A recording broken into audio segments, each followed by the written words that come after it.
Presidente de Aluex, Juan José Caravaca. Saludamos también al resto de la Junta Directiva de la asociación. Por supuesto, a nuestro conferenciante de hoy, José Miguel Latorre Postigo, y a todos ustedes, señoras, señores, muy buenas tardes.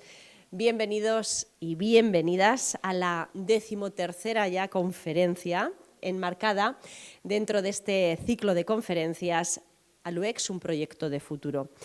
Además, una cifra muy bonita, 13 conferencias en un día 13 de febrero, en el que también celebramos el Día Mundial de la Radio. Felicidades a todos los profesionales también que acompañan a la asociación, que acompañan a Aluex y que dan cuenta puntualmente de cada una de estas conferencias.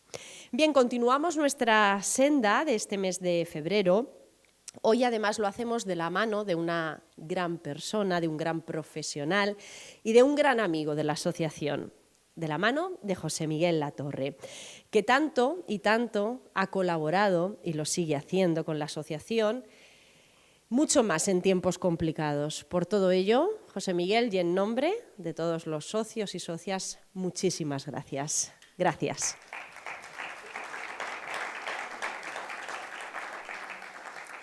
No solo por las conferencias, charlas, talleres, cursos, sino por el apoyo moral, que a veces es casi más que necesario. Bien, les presento ya a nuestro conferenciante, aunque es de sobra conocido. José Miguel Latorre es licenciado y doctor en Psicología por la Universidad de Valencia. Además, es catedrático de la universidad, en la Universidad de Castilla-La Mancha, donde imparte docencia en materias de psicología y sexualidad a estudiantes de medicina. Actualmente es el coordinador de la comisión encargada de la puesta en marcha del grado en psicología de nuestra universidad, de la Universidad Regional, hecho este del que también, quizás si surge, le podamos preguntar los avances que ha habido al respecto, que hay al respecto. Anteriormente ha desempeñado otros cargos como director del Departamento de Psicología o del Centro de Investigación en Criminología. Es muy interesante destacar también su labor como coordinador de la Unidad de Psicología Cognitiva Aplicada del Instituto de Investigación en Discapacidades Neurológicas, en la que dirige un grupo de más de 20 investigadores.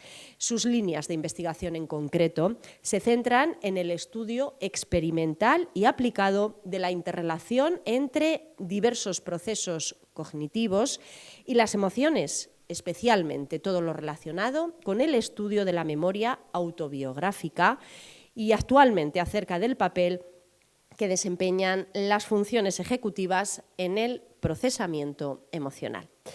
Cerca de 200 publicaciones en forma de artículos, libros, capítulos de libro y también informes científico-técnicos, tanto en el ámbito nacional como internacional. Ha participado, por otro lado, con más de 180 ponencias en congresos, dirigido 24 tesis doctorales, investigador principal en 20 proyectos de investigación financiados con fondos públicos y también estancias de investigación en la Universidad de Nueva York y en la de Valencia. Entre sus publicaciones vamos a destacar algunos libros de carácter divulgativo, como Psicología del envejecimiento o Todo lo que usted siempre quiso saber sobre las emociones, entre otros. Vamos terminando. Es colaborador de la Consejería de Sanidad en el Plan Regional de Salud Mental, así como de otras instituciones públicas y también asociaciones privadas, como esta, como Aluex. Bien, pues hoy José Miguel Latorre nos contará, nos hablará de la importancia de la psicología como ciencia y como profesión al servicio del bienestar social, entre otras muchas cosas. Así que cuando quiera, José Miguel, el micrófono es todo suyo y muchísimas gracias, como siempre, por su presencia.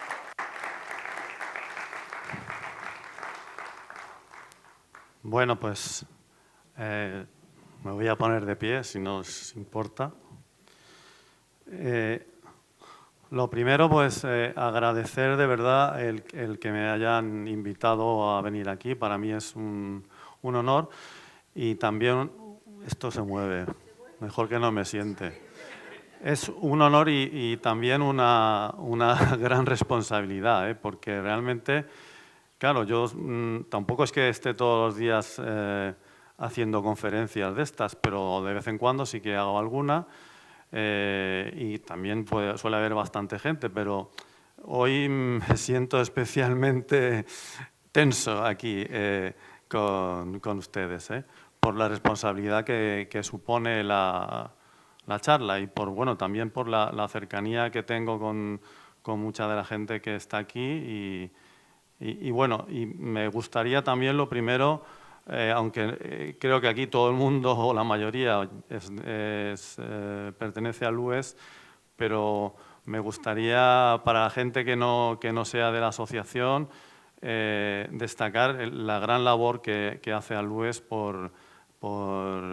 tanto por difundir pues, la cultura e incluso la ciencia y también, sobre todo, pues, para lo que se llama el envejecimiento activo, que es algo, desde mi punto de vista, muy importante. Y bueno, pues sin más voy a empezar a contar algunas cosas. Realmente, lo primero es que cuando me comentaron Carmen y Estela hace ya tiempo lo de la charla, pues fue un poco a propósito del tema de la puesta en marcha en la universidad en la que yo trabajo, en la Universidad de Castilla-La Mancha, del grado de Psicología para el próximo curso, probablemente, aunque no se han superado todos los trámites todavía para empezar, pero lo más probable es que en septiembre se pueda comenzar ya con la nueva titulación. Entonces, la idea un poco que tuve a la hora de plantear esta charla fue precisamente a propósito del plan de estudios, pues un poco explicar que desde mi punto de vista, que no es el único que puede haber, pues un poco cómo entiendo yo que la labor que desempeña la psicología, tanto como ciencia como profesión en la sociedad actual. Entonces, esto será un poco Si me bajo por aquí, ¿no les importa? No. Vale, esto va a ser un poco la estructura de la charla. Primero tenemos el plan de estudios que estaría arriba, luego tenemos la psicología como ciencia y también la psicología como profesión. Entonces, estos apartados son los que más o menos voy a comentar. Lo que es empezaré con lo que es el grado de psicología, qué estructura le hemos dado, y luego, bueno, pues hablaré algo de los ámbitos principales de especialización y de intervención psicológica, áreas de investigación de la psicología en la actualidad y también el papel que desempeña la psicología en la salud mental y en el bienestar de la población. Bien, entonces, lo del plan de estudios va a ser lo primero que voy a comentar, digamos lo que es la estructura pedagógica o educativa, y lo que es el contenido del plan de estudios lo haré al final. El contenido me refiero a lo que son las asignaturas, las materias, un poco relacionándolo con todo lo que voy a contar, ¿vale? Bueno, entonces, como se puede ver ahí en el subtítulo, en el plan de estudios hemos intentado combinar lo que es la parte científica con la actividad profesional en distintos ámbitos. Entonces, bueno, para quien no conozca esta terminología, esto suena un poco así como... Vale, a ver así. Para quien no conozca esta terminología, bueno, pues el plan de estudios está dentro de lo que es la rama de ciencias de la salud. ¿Se oye mal esto? Retumba. Vale. Está dentro de lo que es la rama de ciencias de la salud, igual que otros planes de estudio, que la mayoría de ellos tiene un total de 240 créditos de transferencia europeos que realmente en horas de trabajo en total son 6.000. ¿Vale? Luego aquí también en psicología, en épocas recientes, también se ha producido un cambio, puesto que actualmente para digamos, para ejercer como psicóloga, como psicólogo en una consulta privada, etcétera, es necesario tener el título de máster universitario en Psicología General Sanitaria, que eso sí que está aquí en esta universidad ya hace 3 o 4 años, está ya implementado, ya se puede estudiar. Lo que pasa es que los estudiantes que tenemos pues, provienen de otras universidades.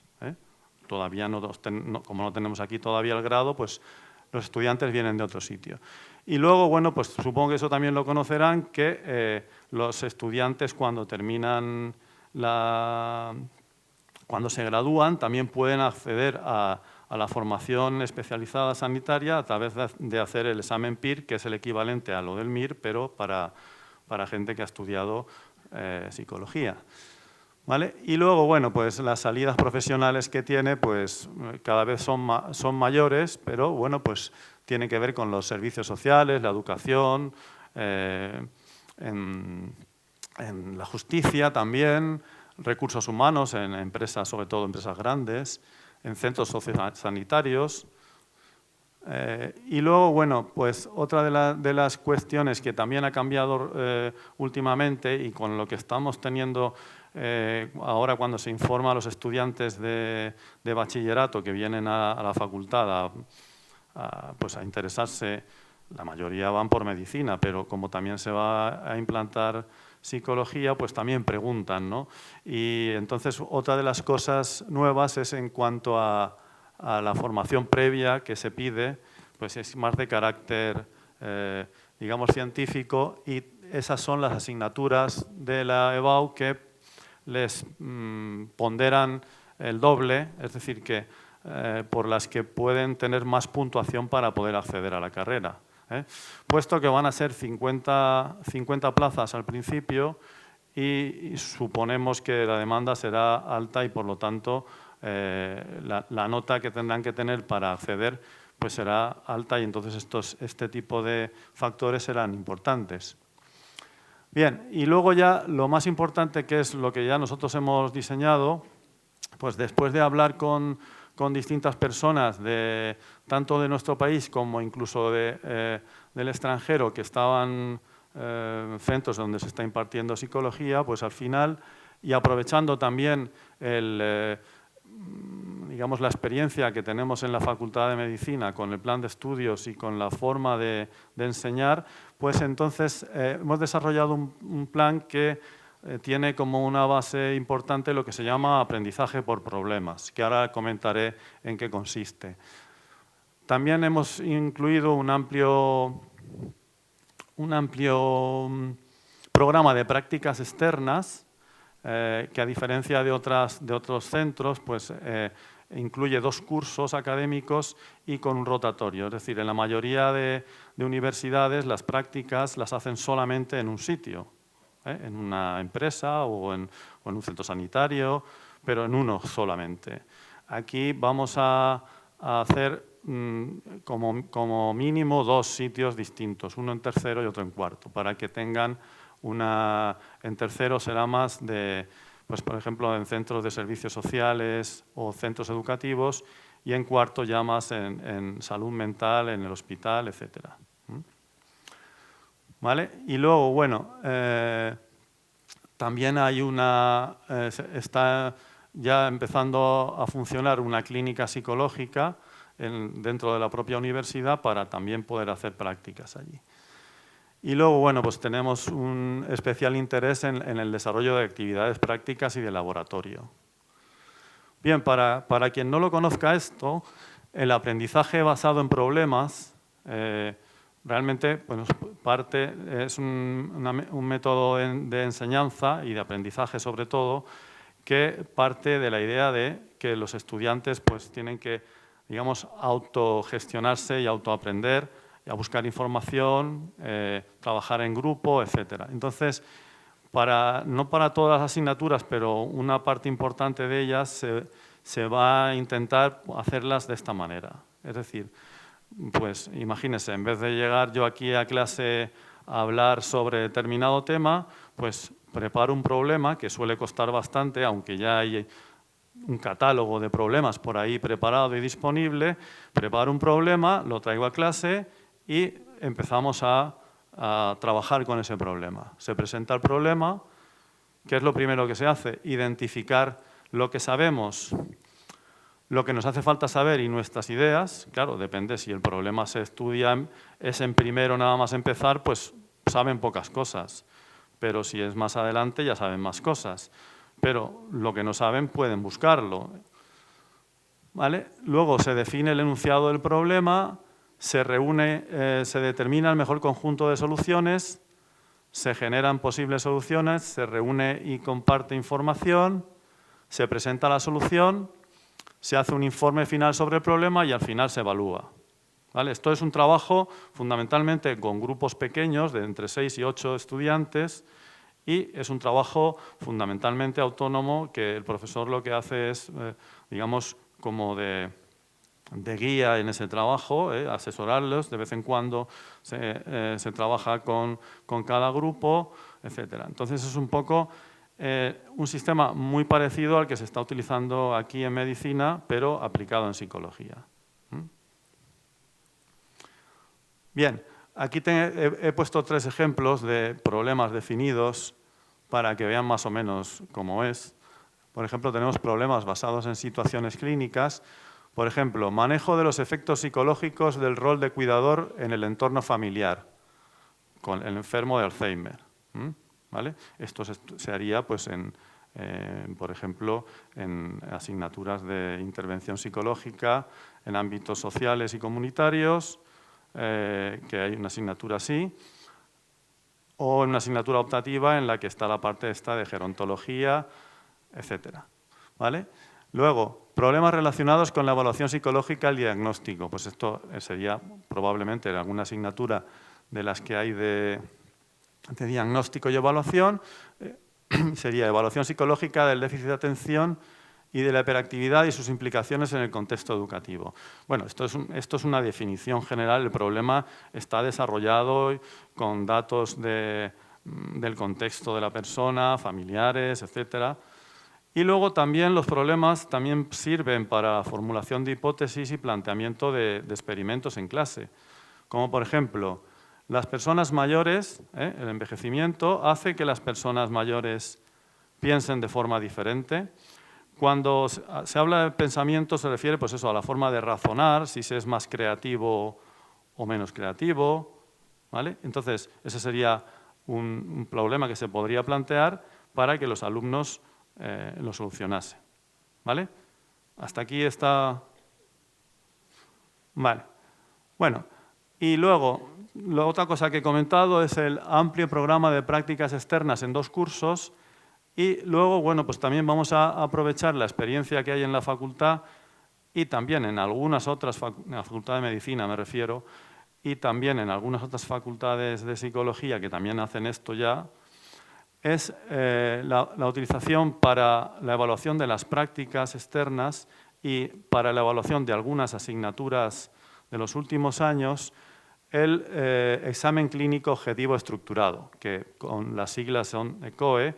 Esto realmente, por ejemplo, en medicina pues, se utiliza allí aquello que se ve. Bueno, aquí hay como 5 evaluadores, ¿no? Normalmente no hay tantos, pero allí detrás de. Aquí se ve, esto es un cristal, esto es unidireccional, puede ser así o puede ser por grabación de vídeo. Hay pues una situación, digamos, clínica o una situación que tiene que solucionar el estudiante.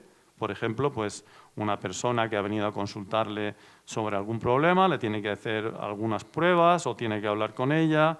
Es decir, tiene que solucionar un problema clínico relevante asociado a la asignatura y entonces desde aquí pues, hay como unas plantillas de evaluación y se evalúa el estudiante cómo ha adquirido esas competencias para relacionarse, por ejemplo, pues, con una persona en determinado contexto, esto asociado a las clínicas. Es decir, en vez de hacer una evaluación de un examen escrito, oral, etcétera, pues se hacen así. No es la evaluación no es solamente esto, también tienen que hacer evaluación de contenidos. Esto es una parte, pero una parte importante. Bien, Y entonces, una vez visto el planteamiento general del plan de estudios, pues ahora voy a comentar un poco, desde mi punto de vista, todo lo que tiene que ver con la psicología como ciencia y como profesión, y cómo eso, por lo menos nosotros lo hemos intentado utilizar, esos conocimientos a la hora de plasmar el plan de estudios que luego al final veremos. Bueno, esto es un resumen así muy general, pero para que se haga una idea, la psicología en general, pues ya lo que hoy mismo se pueda hablar sobre psicología, sobre el pensamiento, sobre las ideas, sobre las emociones, etcétera, eso ya en la filosofía en Grecia, por ejemplo, hace más de 2000 años, ya se hablaba de eso. Lo que pasa que era el método filosófico, es decir, pues una persona muy inteligente, etcétera, se pone a pensar cómo funcionan las cosas. Lo que ocurre es que fue más o menos a finales del siglo XIX, en 1875 he puesto yo ahí, pero bueno, cuando se empezó a utilizar el método experimental, como en otras ciencias, en psicología. Y a partir de entonces, pues bueno, se han ido sucediendo una serie de, digamos, lo que se llaman paradigmas, que son concepciones generalizadas de qué es lo que tiene que estudiar la psicología. Ya digo que esto es una forma que tengo yo de resumirlo, pero para que se entienda. Entonces, lo primero, que fue hace más de 100 años, fue estudiar la conducta, solamente la conducta cerebral. Aquí se ve el ratón que está dándole a una palanca y todo esto.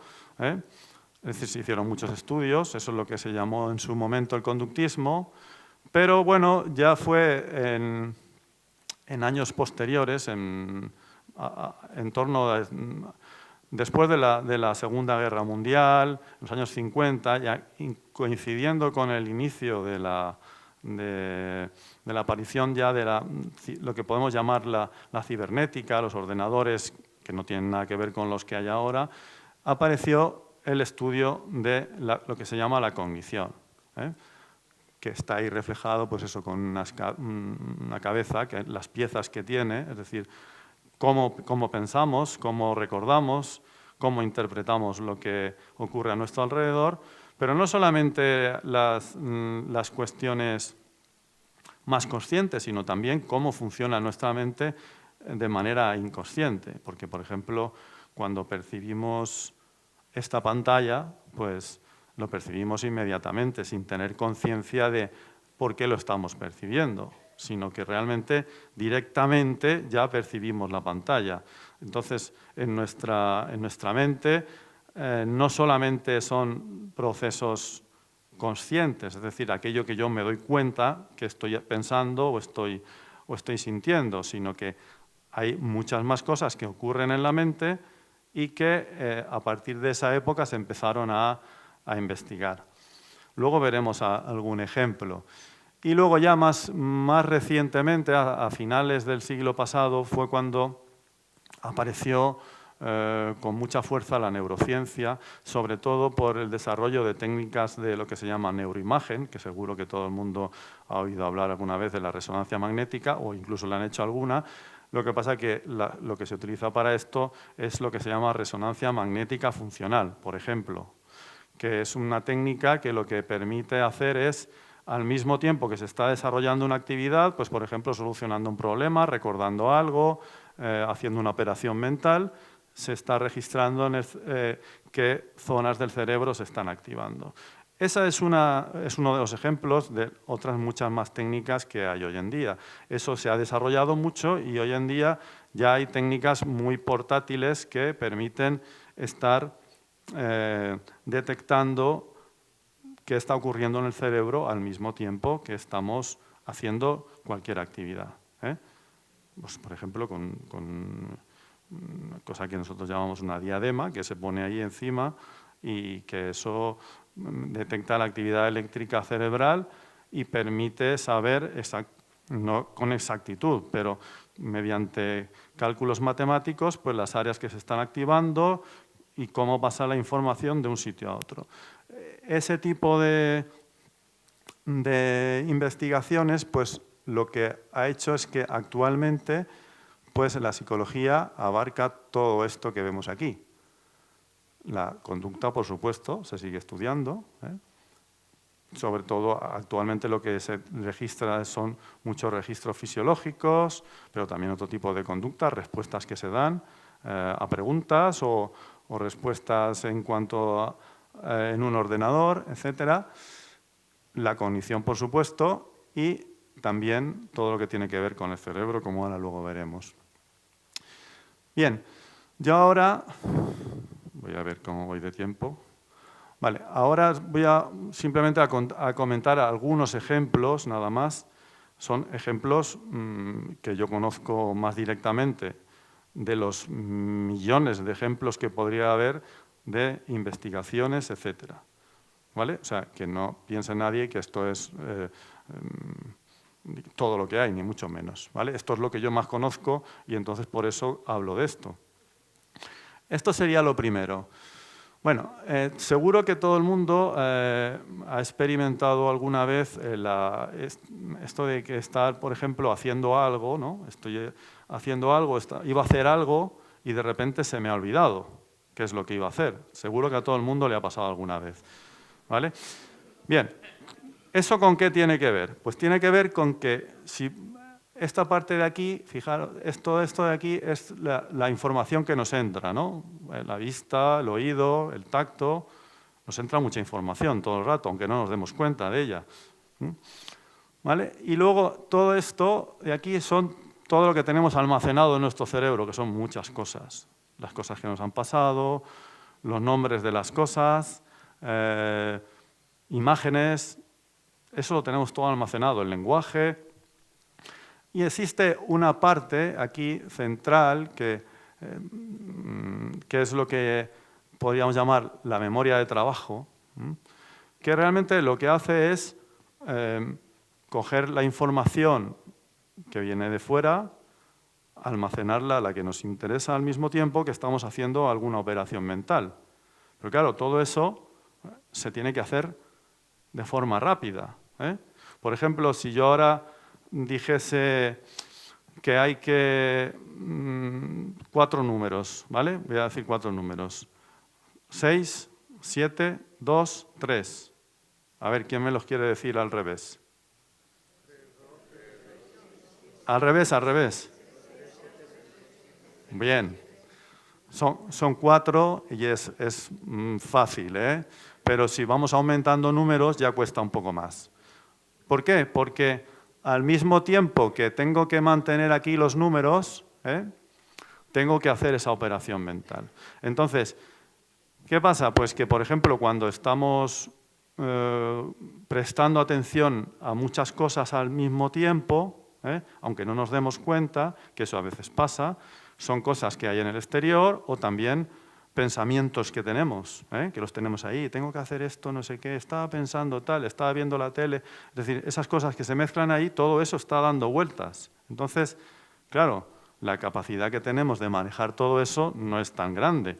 Entonces, ¿qué ocurre? Pues que si yo meto mucha información ahí y luego la atención voluntaria pues está a otras cosas, ¿qué pasa? Que no me acuerdo de qué estaba pensando. Muchas veces pasa eso, ¿no?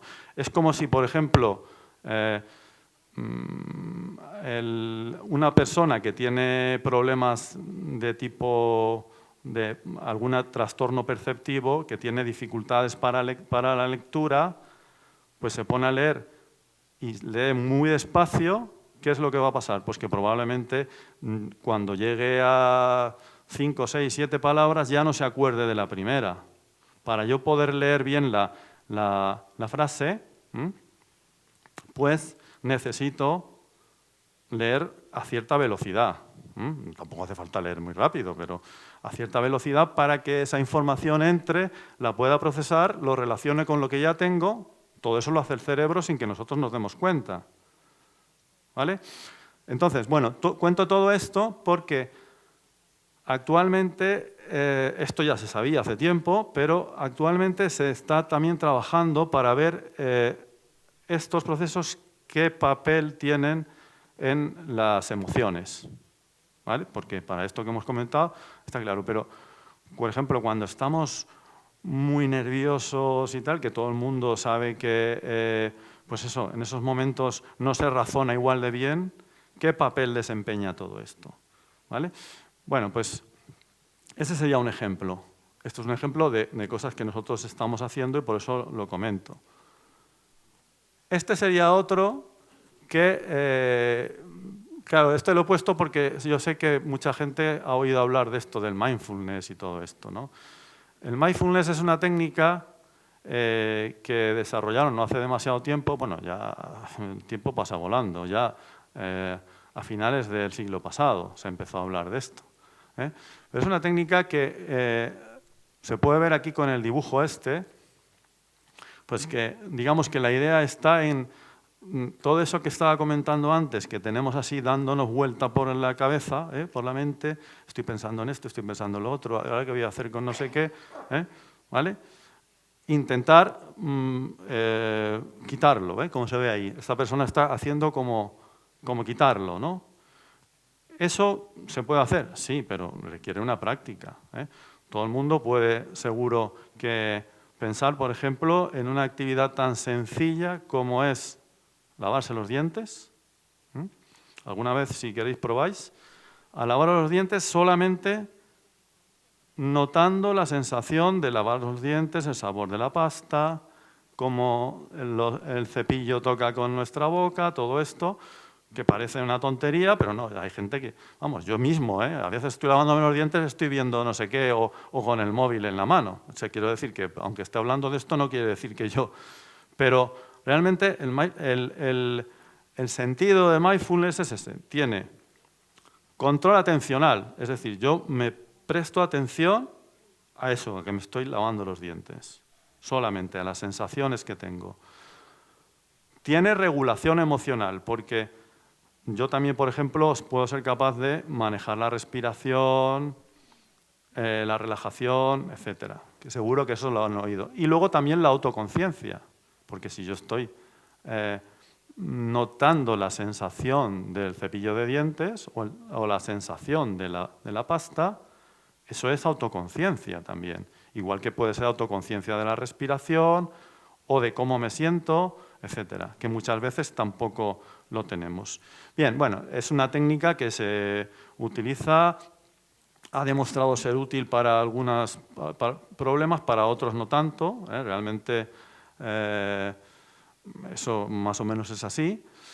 Y claro, el tema está en que posteriormente, desde que salió esta técnica, pues ya lo que se ha visto es qué ocurre en el cerebro cuando practicamos esta técnica.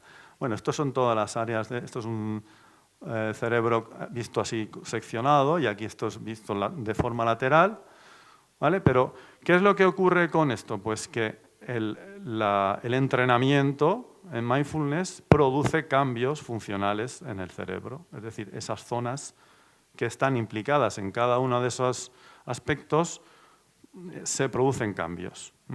Bueno, esto es una revisión que se publicó ya hace tiempo, pero realmente esa es un poco la idea de se diseñan, por ejemplo, técnicas de entrenamiento de algún aspecto, como esta, se ponen en marcha y luego se evalúa desde el punto de vista de qué cambios producen en el cerebro. ¿Vale? Y luego, por ejemplo, esto es un paso posterior que también se está trabajando últimamente. Esto no sé si lo habrán oído alguna vez, pues son técnicas de estimulación eléctrica o de estimulación magnética transcraneal, que se utilizan para investigación o también para la mejora de la depresión, por ejemplo, parece que en algunos casos funciona bien. Esto el otro día, hace poco, no sé con quién estaba hablando, me dice, ¿eso no serán electroshocks? No, no son electroshocks, no tienen nada que ver, realmente. Esto lo que produce, tú te lo pones y no notas nada, o sea, eso es como un gorro de la peluquería. Bueno, cuando es magnetismo, que ahí no se ve, pues sí que se nota un poco, pero tampoco nada. O sea, esto es que ni es molesto. Entonces, bueno, ¿cuál es la utilidad de estas técnicas? ¿Se está empezando a trabajar? Pues realmente, claro, si una persona tiene, por ejemplo, depresión, pues están localizadas las áreas del cerebro que funcionan menos cuando uno tiene depresión. No en todos los casos, pero en unos cuantos, ¿no? O, por ejemplo, el deterioro cognitivo que se está empezando a estudiar con gente que tiene demencia inicial, también para estimularle las áreas prefrontales que son las implicadas en esto. Y lo más interesante, desde mi punto de vista, es que esto se está haciendo también combinado con entrenamiento cognitivo, es decir, las dos cosas al mismo tiempo, para ver qué es lo que ocurre. Esto no tiene efectos secundarios ni nada, o sea que no produce ningún... La que produce un poco más es la de la magnética, sobre todo en algunas zonas aquí por aquí, que puede producir como una cierta... nada, pero un pequeño dolor de cabeza, pero muy poco. Lo otro, nada. O sea, por el momento funciona bien. ¿Vale? Bueno, esto es otro ejemplo también de... este sí que es un trabajo que hicimos nosotros, en el que lo que se hacía era... se cogió un grupo de personas, bueno, se cogieron 3 grupos de personas mayores que tenían lo que se llama deterioro cognitivo leve, fundamentalmente de problemas de memoria, etcétera, que no tenían no estaban diagnosticadas de demencia ni nada, es decir, estaban excluidas ahí, pero sí que tenían algunos síntomas de estos. Entonces, bueno, ¿qué es lo que se hizo? Pues hasta este momento los programas de entrenamiento eran lo que se llama multicomponente, es decir, pues entrenaban distintas técnicas de memoria y funcionaba. Pero claro, el problema que había es que no se sabía cuál de todas esas técnicas es las que funciona. Si yo a una persona le doy, imaginemos, como 5 pastillas, cada una, aunque sean parecidas, y el paquete completo le hace efecto, no sé cuál de todas es la que le está haciendo efecto. Entonces aquí lo que hicimos fue separar una técnica que es la de asociación y visualización y con eso preparar un programa de entrenamiento y ponerlo en marcha. ¿Vale? Entonces, bueno, ¿qué es lo que vimos aquí? Que el valor en este test, el valor 9 es el valor de 9 hacia abajo es ya problemático y de 9 hacia arriba es valor normal en el test este. Entonces, como veis aquí, teníamos aquí al principio a todos, los teníamos por debajo del 9, los 3 grupos. Bueno, estos serían los grupos de tratamiento. Como veis, el post-test y 6 meses después, pues ya se mantenían ahí con esa técnica. Y el grupo, digamos, control, los que no hicieron nada, ¿vale? Que en este caso se les hizo el tratamiento después, es decir, es una técnica que se llama de lista de espera, es decir, cuando tú has comprobado que funciona, luego se lo aplicas a todos, pero después. ¿Vale? Pues aquí lo que vimos es que esta gente, el paso del tiempo de 6 meses, bueno, un poco más porque era el tiempo que duraba también el entrenamiento, pero vamos, unos 8 meses aproximadamente, la memoria, como veis, sin hacer nada les bajaba. Y claro, nos preguntaremos, ¿qué es lo que pasa con el grupo este de placebo? ¿Sabéis que placebo esto se hacía grupos como lo que hacemos aquí en ALUES, un poco más pequeños, pero de 10 personas o así, se entrenaban ahí, una técnica estructurada, ¿vale? Entonces, ¿el placebo qué era? Pues lo mismo, iban 10 personas allí, pero en vez de hacer entrenamiento de memoria se hablaba de temas de salud, de alimentación, recetas, o sea, era como un grupo de gente que se reunía, que no se conocían. Entonces, claro, aquí lo que se vio es que, fijaros, estos aquí estaban igual que los que no habían hecho nada, pero al cabo del tiempo aumentaron. Claro, no tanto como estos, pero entonces intentamos explicar qué es lo que había pasado y nos dimos cuenta que la gente que participó, esto se hizo en Cuenca, la gente que participó era gente mayor, bastante mayor, que generalmente vivían solos o no tenían muchas relaciones sociales. Entonces, el hecho de ir nosotros lo explicamos así, el hecho de ir al grupo de entrenamiento, aunque no entrenasen la memoria, pero les activó porque hablaban con gente, quedaban, e incluso hicieron allí amistades en el grupo, y entonces tiene ese efecto también, claro, por supuesto que no es el mismo que haber entrenado la memoria, pero desde luego son gente que a los 6 meses tenían más que al principio solamente por el hecho de haber ido allí al entrenamiento. Bien, y este último ejemplo, también esto es una cuestión que también investigamos nosotros y que tiene que ver con lo que es el recuerdo autobiográfico, la memoria autobiográfica, que son los recuerdos que tenemos de nuestro pasado, almacenados ahí. Pero claro, el problema es cómo accedemos a ellos, ¿no? Entonces, claro, nosotros sabíamos que lo que son los recuerdos autobiográficos que se llaman específicos, es decir, recordar pues, el día que nació mi hijo, o el día de la boda, o el cumpleaños, o un día que pasó lo que fuese, una fiesta en el pueblo que me lo pasé muy bien, un día que fui de viaje y vi, pues no sé, las pirámides de Egipto, lo que sea. Esos recuerdos es importante acceder a ellos, pero claro, ¿qué ocurre con los recuerdos negativos? Por ejemplo, aquí esto que sale. El día del entierro de mi marido, qué tristeza tan grande. Estos son frases textuales de una persona.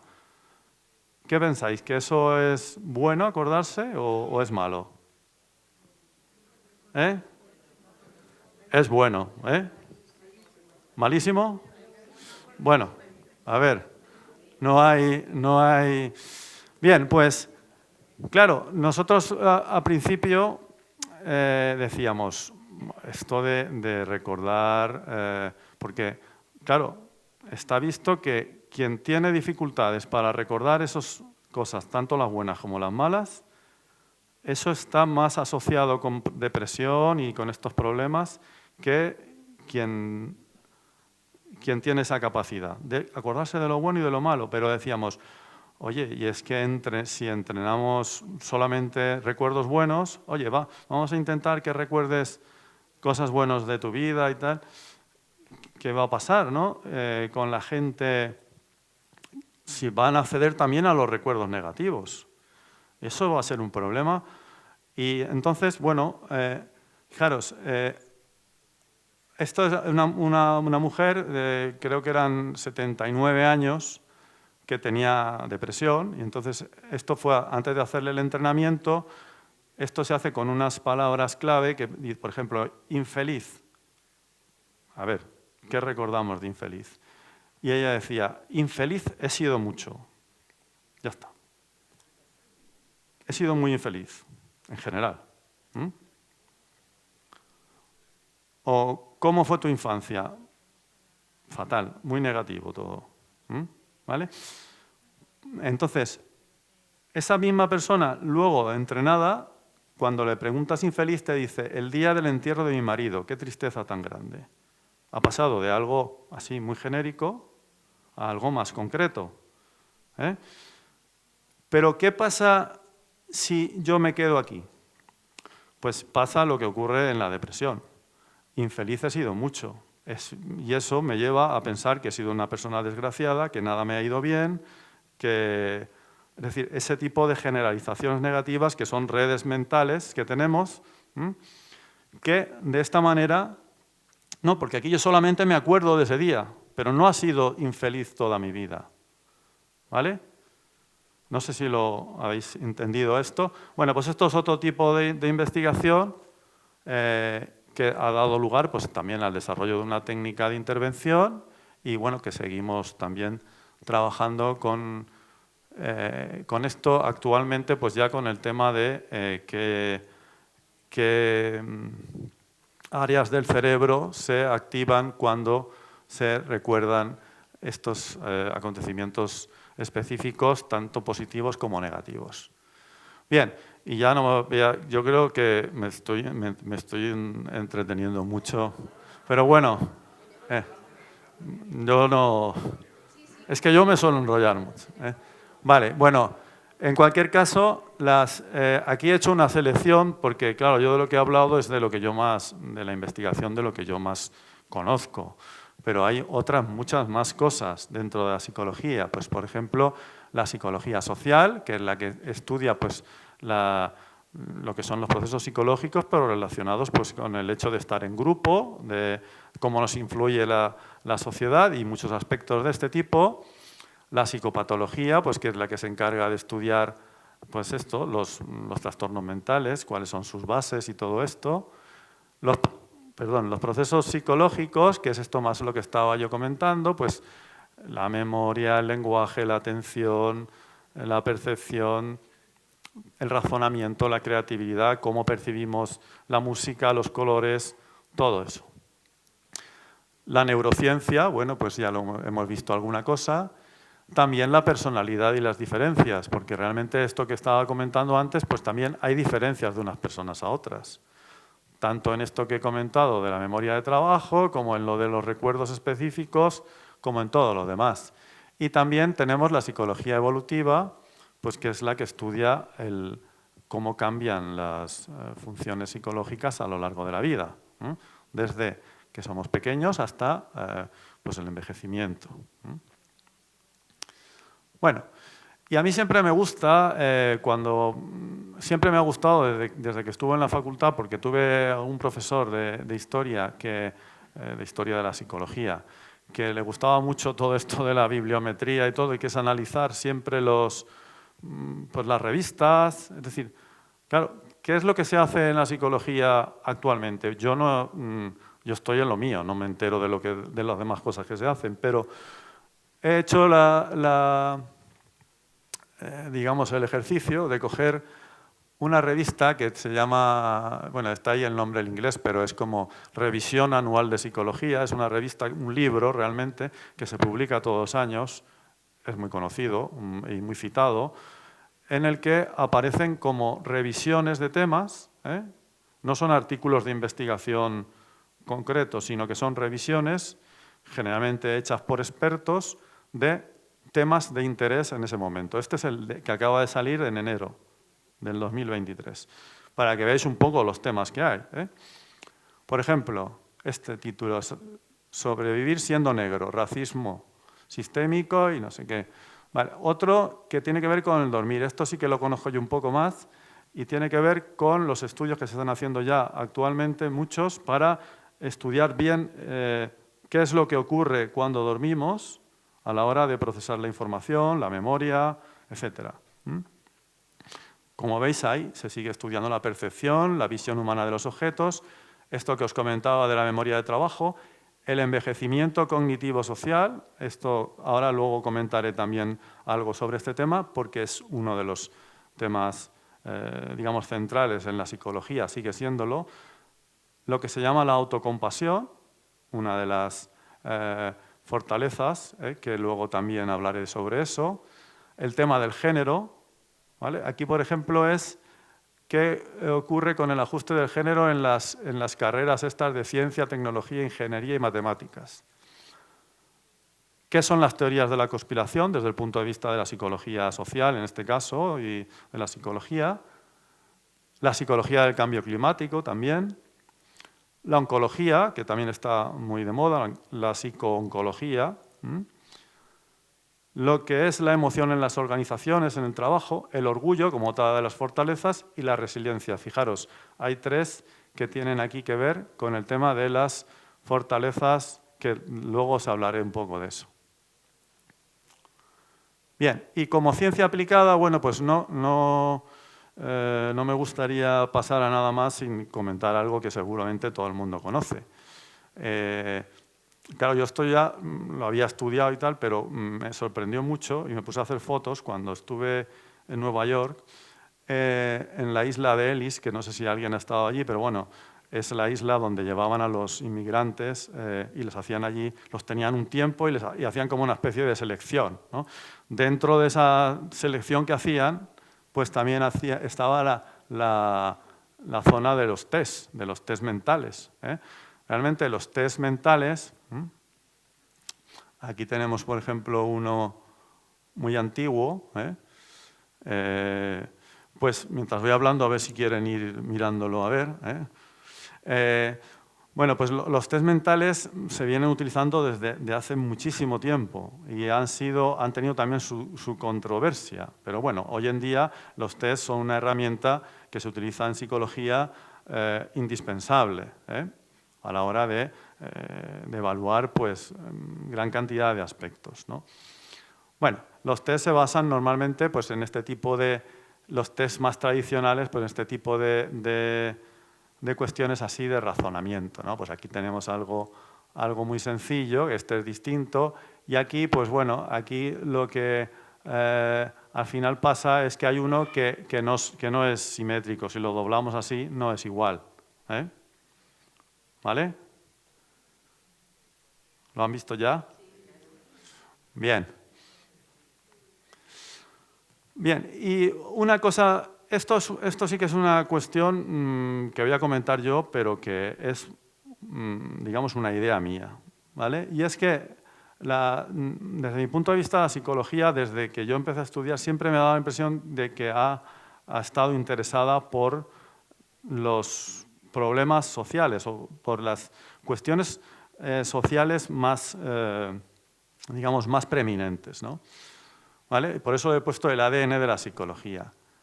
Este es un estudio que también hice yo hace ya muchísimo tiempo, pero que bueno, recientemente lo volví a reevaluar y me salió más o menos lo mismo. Y aquí, esto es con el tema del envejecimiento. Claro, por ejemplo, yo estudié la carrera, empecé en el 80 y terminé en el 85, ya por aquí, con esta época, ¿no? Esto es siglo pasado. Y ya recuerdo yo cuando estaba estudiando que a mí me dieron, entonces eran 5 años, cuando estaba en cuarto me dieron la posibilidad de una beca para hacer una investigación. Y entonces me acuerdo que había dos temas a elegir, y uno era sobre el envejecimiento, lo que entonces le llamaban la tercera edad. O sea, entonces en aquella época se le llamaba la tercera edad, ¿no? Y otro era sobre adicciones en los jóvenes y tal. Y yo, yo lo de las adicciones y tal. Bueno, al final acabé haciendo las dos cosas, pero fundamentalmente lo que más me gustaba a mí era lo de las adicciones en aquel momento. Pero ya estaba entonces, ya empezaba a hablarse del tema del envejecimiento. Pero bueno, luego posteriormente, como ven ahí, el despegue que esto es el número de publicaciones en miles y tal, no es tampoco el número es lo de menos. Y si seguimos en los 30 años que han pasado desde que, bueno, 20 y tantos, desde que yo hice esto, esto es como una función ya exponencial. ¿Y por qué se produjo ese cambio tan grande, ese interés? Es que algunos dicen, no, porque los que eran investigadores de la psicología evolutiva se hicieron mayores y tal. Pero si miramos las cifras del porcentaje de población mayor en las sociedades occidentales, como vemos aquí, el aumento actualmente está ya por encima del 16% o por ahí, de personas mayores de 65 años. Y en los próximos años va a ser mucho más por el tema del baby boom y todo esto. ¿Vale? Entonces, realmente, claro, esto luego lo veremos con otros ejemplos. En psicología es muy frecuente, desde mi punto de vista. Es decir, que hay una realidad social que está apareciendo ahí y eso produce un cambio a la hora de investigar las cosas, porque hasta hay muchos autores que los libros de psicología evolutiva, incluso algunos de los que estaban cuando yo estaba estudiando, que la psicología evolutiva era hasta la adolescencia, por ahí, más de allá no se pasaba. Luego de hecho, luego se empezó a hablar de la vejez y toda la época intermedia, es decir, entre que eres adolescente, joven, hasta que el envejecimiento, que eso ahí muy poca cosa, porque claro, se entiende que la psicología en general estudia pues,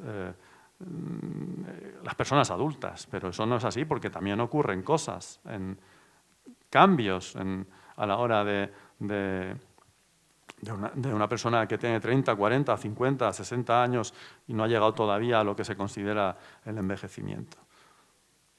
Bien, y en cuanto a la psicología como profesión en diferentes ámbitos, pues bueno, las áreas de especialización también siguen creciendo para afrontar desafíos sociales. Eso también es lo que os comentaba desde mi punto de vista.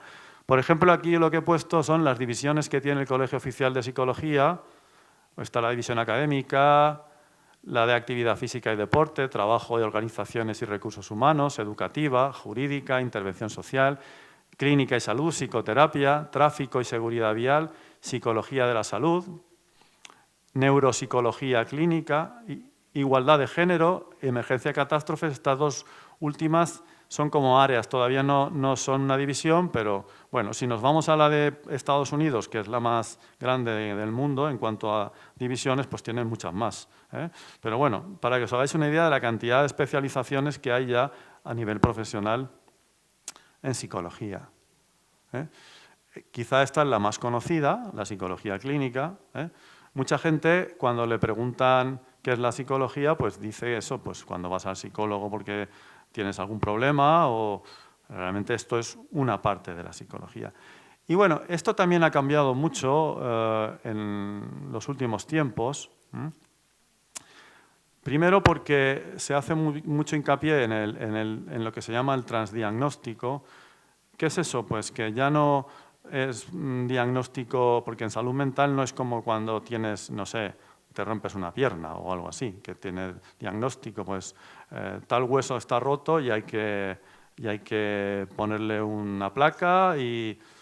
No, realmente en la salud mental normalmente hay varios problemas entremezclados, aparte de la problemática que pueda tener la persona a nivel familiar, social, etc. Entonces, esto del transdiagnóstico, pues es, digamos que son diagnósticos de problemas concretos que hay que solucionar.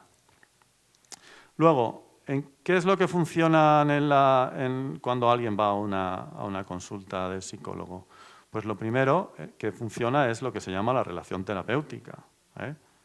No te hace la consulta una máquina, tú tienes esa relación que se establece y esas habilidades que pueda tener el terapeuta para conectar con las personas, pues son importantes a la hora de que esa terapia funcione. Y luego ya está lo que se llaman las técnicas.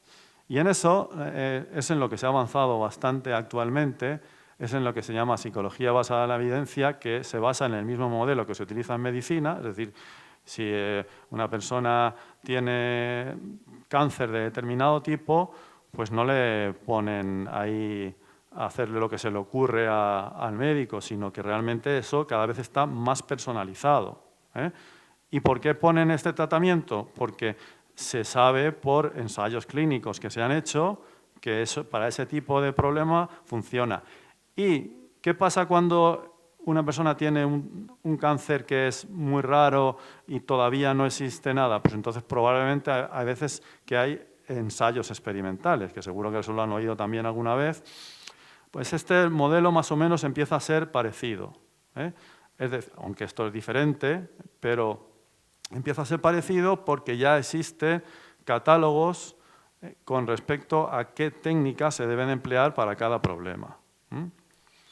¿Vale? Por ejemplo, para lo más conocido de todo el mundo, que es la depresión, pues aquí estos son los niveles de evidencia, los grados de recomendación, y aquí están las técnicas que la terapia cognitivo-conductual, la de activación conductual, la interpersonal, también, como veis aquí, la terapia cognitiva basada en mindfulness, pero, bueno, pues el grado de recomendación todo se sabe, pero como veis estas dos de aquí tienen dos signos positivos, quiere decir que tienen un nivel de recomendación mayor.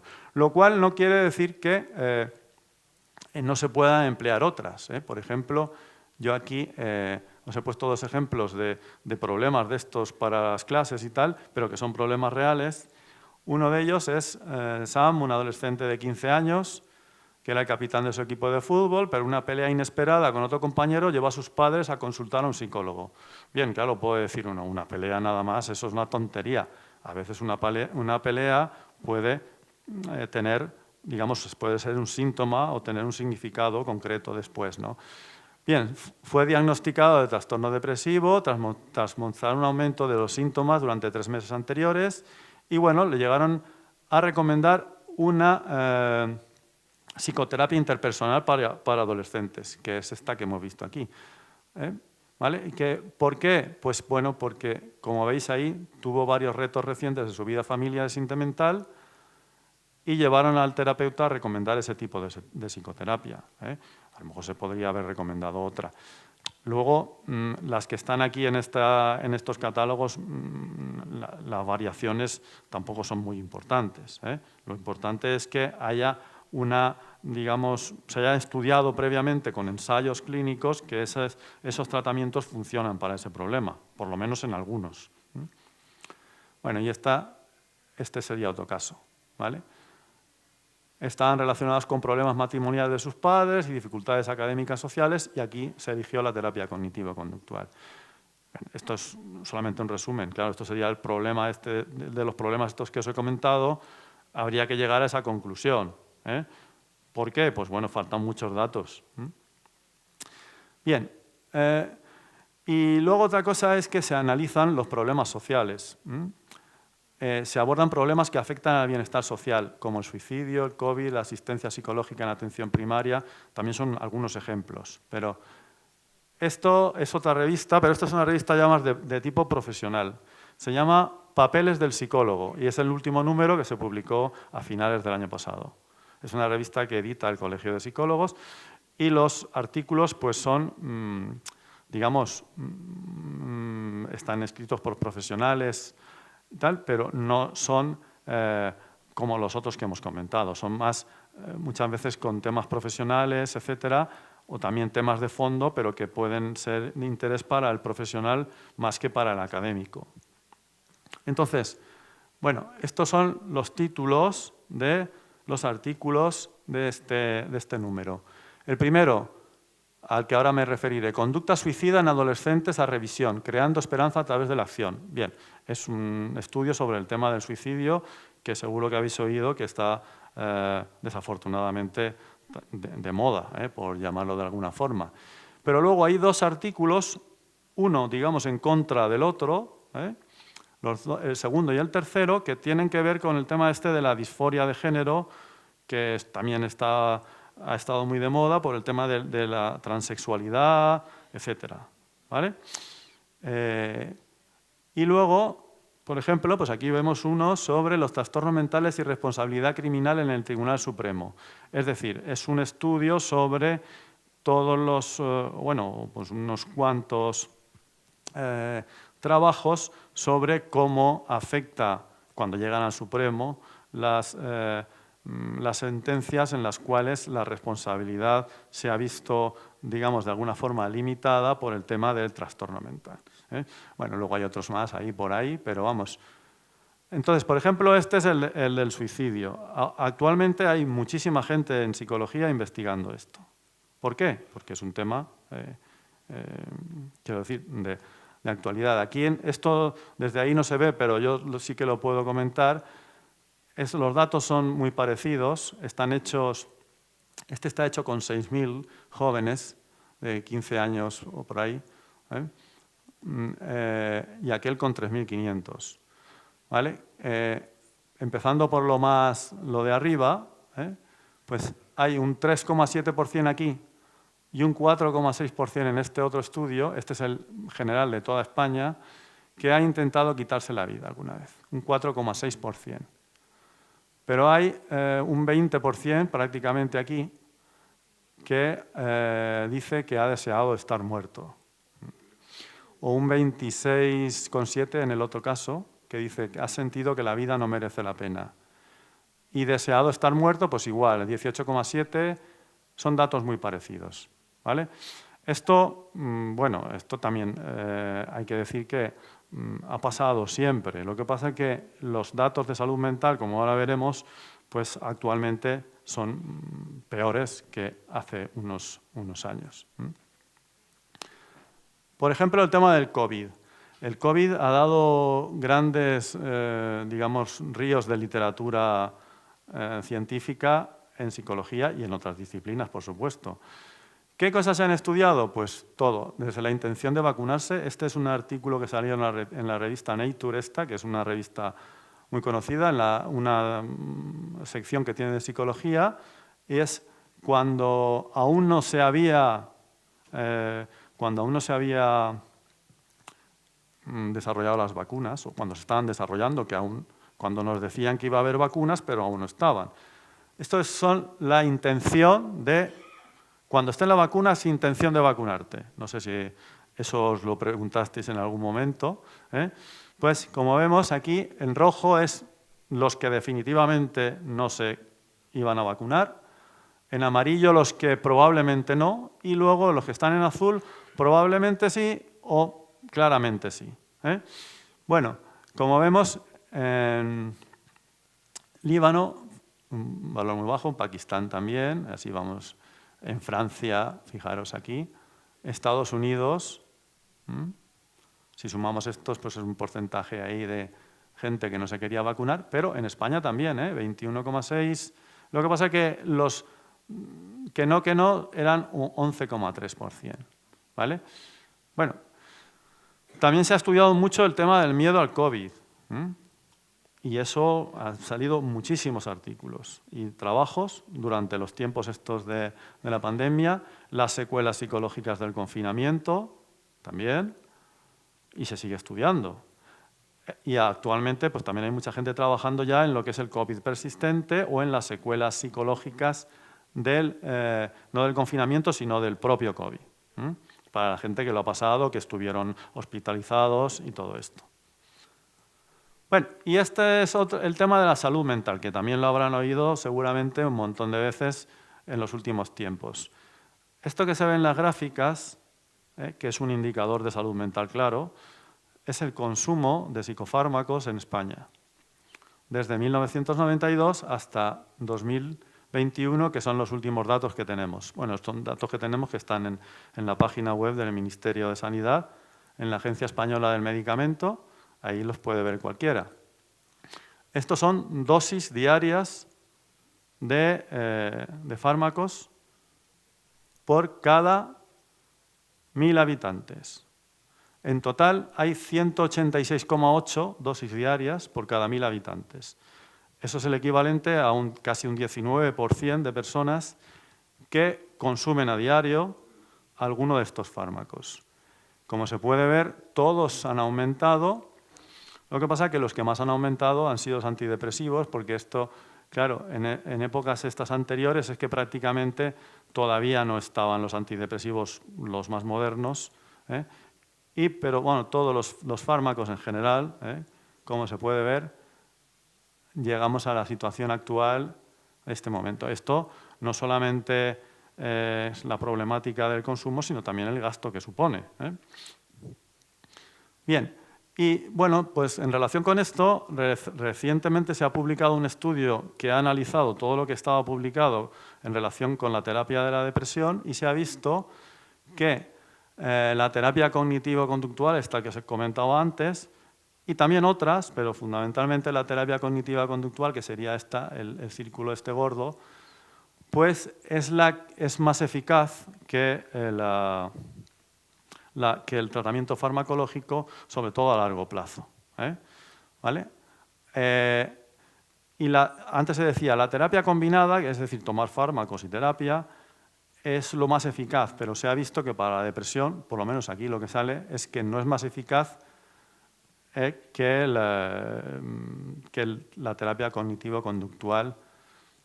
¿Vale? Entonces, eso nos lleva a lo último de lo que voy a hablar, que es esto de la psicología en atención primaria. Y bueno, esto de la atención primaria seguro que todo el mundo hoy en día se oye mucho de la importancia de la atención primaria, pero ya en los años 80, 90 hubo mucho interés en que hubiese, digamos, profesionales de la psicología en atención primaria, puesto que se sabe que hay una cuarta parte aproximadamente de la gente que consulta en atención primaria es por algún problema relacionado con la salud mental. En España, en estos momentos, hay 344 psicólogos en atención primaria en toda España. 344. El número de psicólogos por 100.000 habitantes en la sanidad pública, no estoy hablando de psicólogos con su consulta ni nada, en la sanidad pública, es de 6 por 100.000 habitantes, cuando en la media europea es 3 veces más, 18 psicólogos por 100.000 habitantes. Bien, entonces el objetivo pues, es apostar por un servicio psicológico en atención primaria y luego, ya hace unos años, ahora como unos 10 años, se empezó a hacer un estudio grande que se está haciendo en muchos sitios, que es lo que se llama SICAP, que es un estudio de aplicaciones de terapia psicológica en atención primaria. Y entonces, bueno, pues se ha demostrado que, por ejemplo, para el tratamiento de la ansiedad, que es lo más frecuente, pues produce beneficios y también reduce costes, que eso también a la gente que maneja la sanidad pues le interesa mucho saber el tema este, ¿no? Bien, y ya para ir terminando, pues bueno, aquí he copiado el título de una conferencia que me ha hecho gracia porque, digo, es una conferencia de un congreso que voy a ir yo pronto, y la conferencia se llama así: En busca del lado bueno y los factores de protección, aprendiendo de las personas, ¿vale? Y esto, ¿a qué me lleva? Pues me lleva a hablar de lo que se llama la psicología positiva, que es como, digamos, un enfoque dentro de la psicología que es bastante reciente, que parte de la base de estudiar no los problemas, sino las cosas buenas que tiene la gente, ¿vale? O sea, el optimismo, la capacidad de perdonar o de la gratitud, etcétera, todo esto, es decir, eso, si alguien tiene ese tipo de comportamientos, yo puedo estudiarlos y eso me puede servir para ayudar a otros que no los tienen. ¿Entendéis la idea? Sería como lo de las vacunas, más o menos, ¿vale? Si una vacuna, una de las formas de hacerla es con los anticuerpos de una persona que ha sido infectada y los ha generado. Eso podría ser una vacuna. Entonces, ese es un poco el principio de este tipo de psicología. ¿Vale? Pues, por ejemplo, dentro de esto no me quiero extender mucho. Además, me acuerdo precisamente que la primera vez que yo contacté con Alú es no sé si fue en 2000, hace mucho tiempo ya, mucho tiempo atrás. Precisamente la charla que di fue sobre esto, que acababa de salir, el tema este de las fortalezas, las virtudes y tal. Pero bueno, también hoy en día también se habla de las organizaciones positivas, de nuevas terapias, de bienestar psicológico, de resiliencia, que según que son palabras que todo el mundo habrá oído. Claro, hay gente que al oír esto dice, bueno, pero esto es un poco como esto de la autoayuda y todo esto. Realmente no es exactamente así. Es decir, lo que pasa es que toda esta investigación está empezando.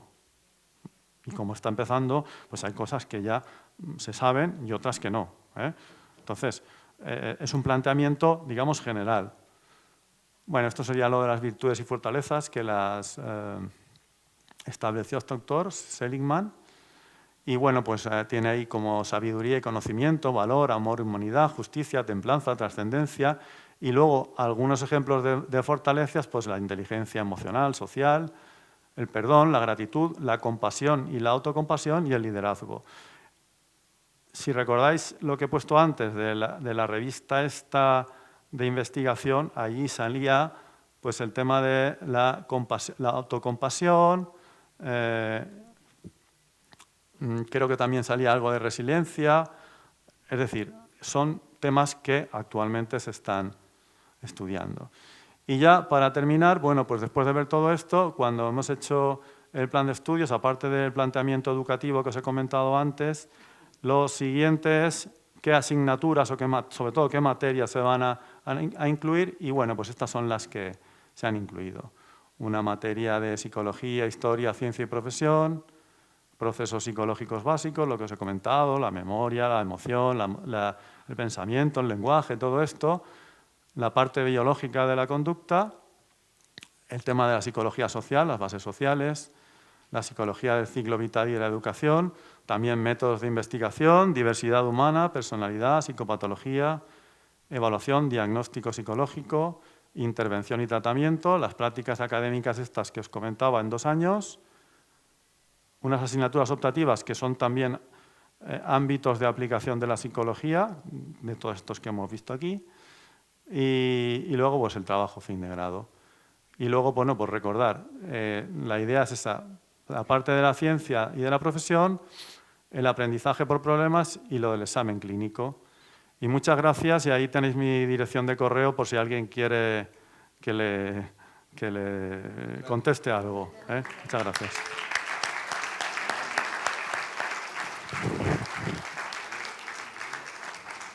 Muchísimas gracias, José Miguel. La verdad que interesante, ¿no? Porque al final yo creo que ampliamos también bueno, pues la percepción que podemos tener sobre qué es la psicología y que, como vemos, es muchísimo más. Así que muchas gracias. ¿Tenemos tiempo para hacer alguna pregunta? Sí, por aquí. ¿Podrías hablar un poquito sobre qué es la terapia cognitiva conductual?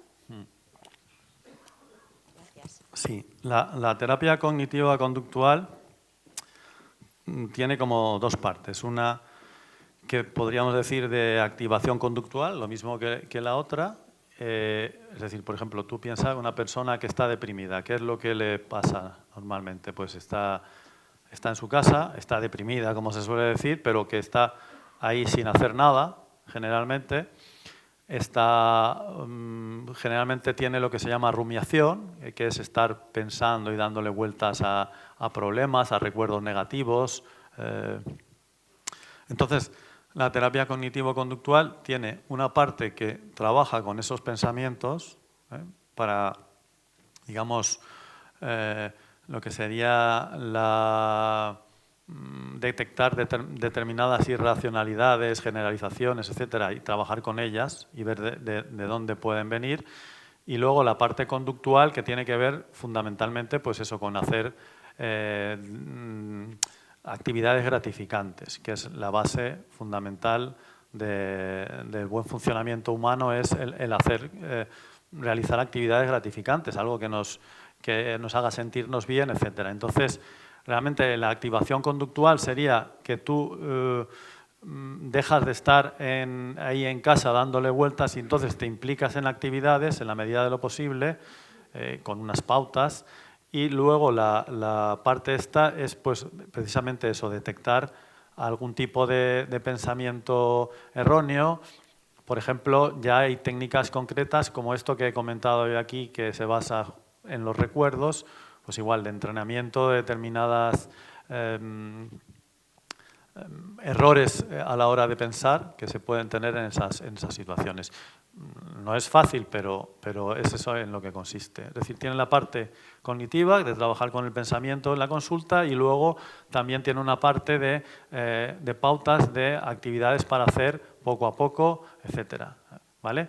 Entonces, por ejemplo, no sé, un caso reciente pues, de una persona que ha tenido en poco tiempo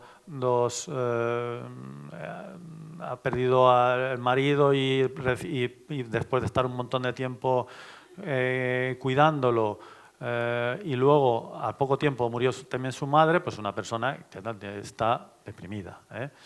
Pero claro, ¿qué es lo que ocurre? Que analizando bien su forma de pensar es que todo su pensamiento gira en torno a todo eso que hacía, ¿no? en esa situación. Y entonces lo primero que se ha hecho ha sido cambiarle un poco lo que son las pautas de actividad, que le ha costado bastante porque ya es bastante mayor y lleva muchos años así, pero ha tenido que pasar de estar en casa dedicada exclusivamente a cuidar al marido que estaba enfermo a pues ahora está sola y con una serie de pautas de implicarse en actividades, pues por ejemplo, como puede ser venir a esta charla o Eso sería, por ejemplo, la activación conductual. Venir a una charla, ir a otro sitio, ese tipo de actividades o estar quedar con un amigo, etcétera. Y luego la parte cognitiva. Eso sería un poco la... Sí. Sí.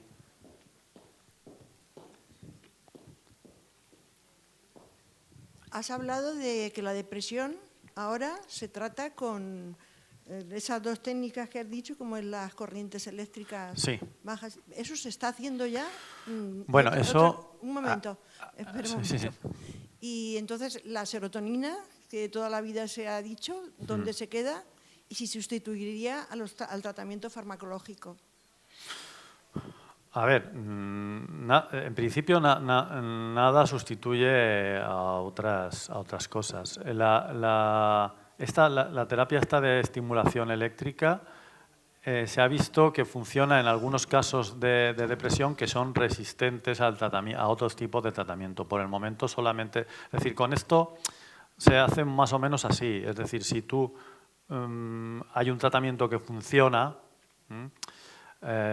utilizas ese tratamiento. Entonces, normalmente estas cosas se suelen hacer o bien con personas que no les funciona el tratamiento, ni la terapia, ni el... aquí no se está haciendo, desde luego en nuestro contexto no se está haciendo, pero personas que no les funciona el tratamiento o personas que...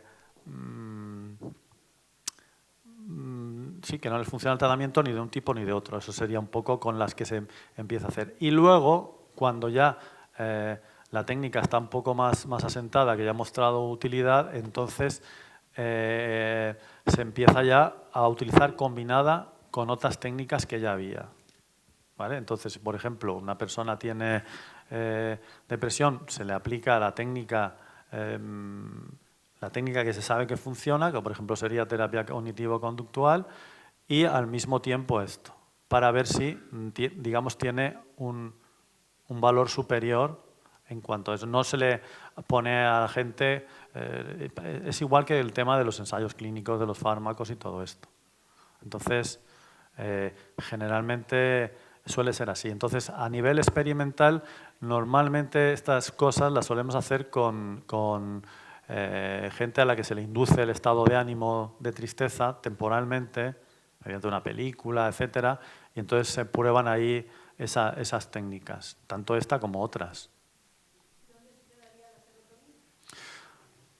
La serotonina se queda en el mismo sitio. Lo de la serotonina es que puedes tener un déficit en el transportador, que es, digamos, quien lleva la serotonina por dentro de las células, pero eso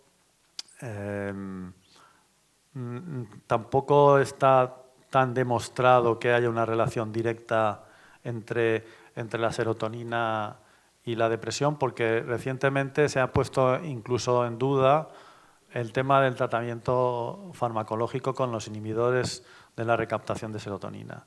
Entonces, realmente la serotonina está en el cerebro y lo que es importante es, si tú aplicas un tratamiento, el que la persona mejore, sea por una razón o por otra.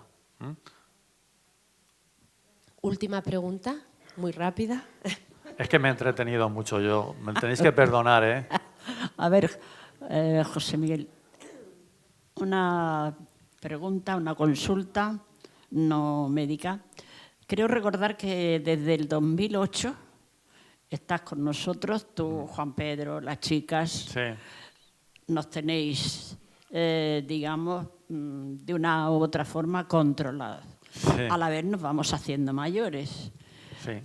Con lo cual tenemos una práctica de lo que vosotros nos enseñáis, los ejercicios de entrenamiento cognitivo que practicamos, las prácticas que hacemos en la Facultad de Medicina cuando ensayáis con nosotros. Sí.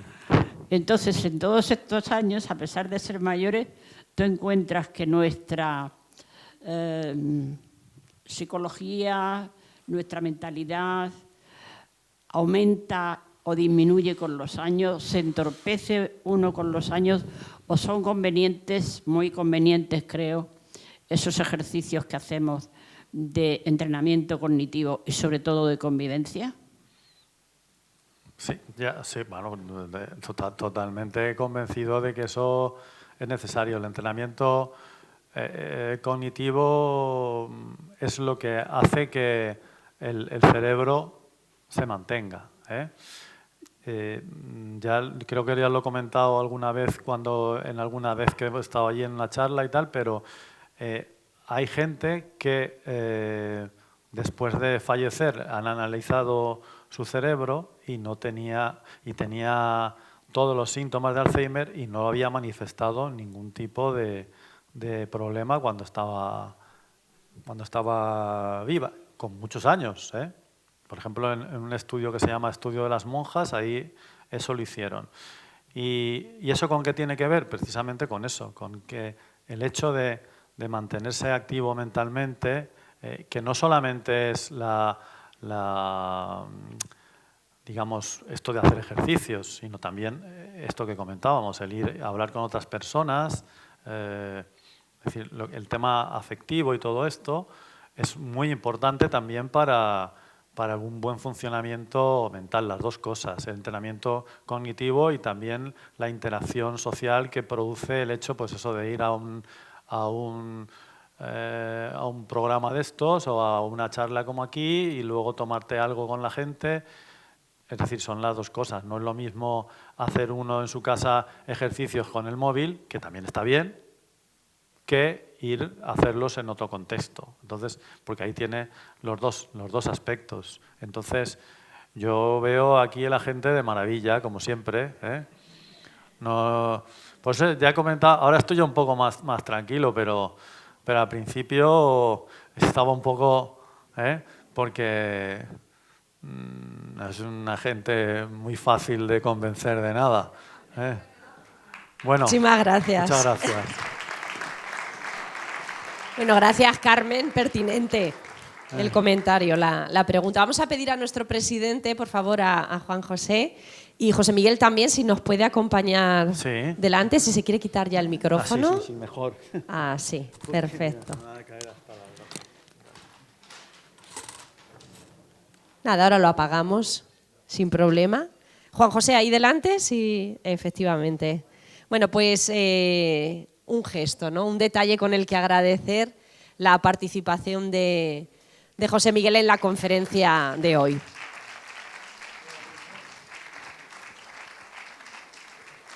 Y mientras tanto les recordamos que la próxima conferencia tendrá lugar el próximo lunes 20 de febrero, misma hora, 18:30 horas, y en este caso será el arquitecto Rafael Vargas Lozano, quien además hoy nos acompaña, gracias Rafael, quien hablará sobre Albacete, de la utopía a la práctica urbanística. Muy interesante, sin duda, así que les pedimos que nos acompañen otra semana más. Muchísimas gracias.